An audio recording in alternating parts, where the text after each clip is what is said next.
Kenapa tradisi memahat dan tradisi mematung di Indonesia itu sudah punah? Bisa dibilang ini adalah gara-gara agama, khususnya gara-gara Islam. Dan bukan hanya patung, terkait dengan seni, orang-orang Islam di Indonesia itu menjadi sangat antipati. Baraya matung, itu haram hukumnya, nanti berhala. Baraya melukis, baraya jago melukis, diberkahi oleh bakat yang luar biasa untuk menggambar dan melukis. Itu ketemu sama Ustadz, hati-hati. Itu kan menggambar makhluk hidup, dosanya begini-begini, itu haram dan sebagainya. Ya udah, baraya sebenarnya sekarang punya bakat untuk cukur rambut, menyukur orang gitu ya. Hati-hati, sebenarnya gaya rambut di dalam Islam hanya begini dan begini, tidak boleh yang begini.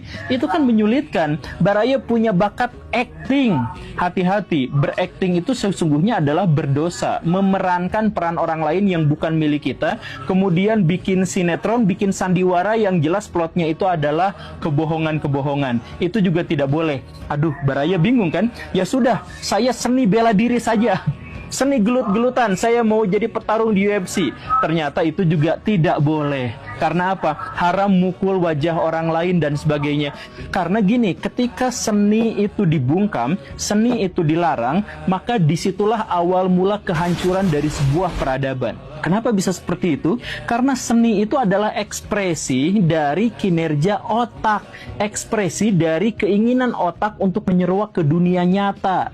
Begitu. Dan itu yang menentukan kecerdasan sebuah bangsa. Bangsa-bangsa yang besar itu bukan memulainya dari capaian teknologi yang luar biasa, bukan.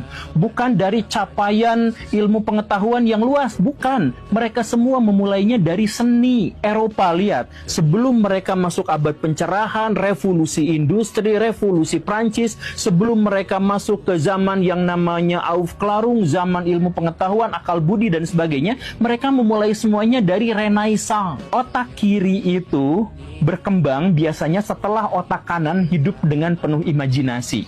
Gitu aja dulu. Dan bahasa Einstein-nya itu adalah imajinasi itu lebih penting daripada ilmu pengetahuan. Terkait dengan seni itu lebih penting daripada kebebasan berpikir. Bebasin dulu seni. Kalau sudah bebasin seni, kita tahu bebas berpikir dan sebagainya itu muncul gitu. Kenapa?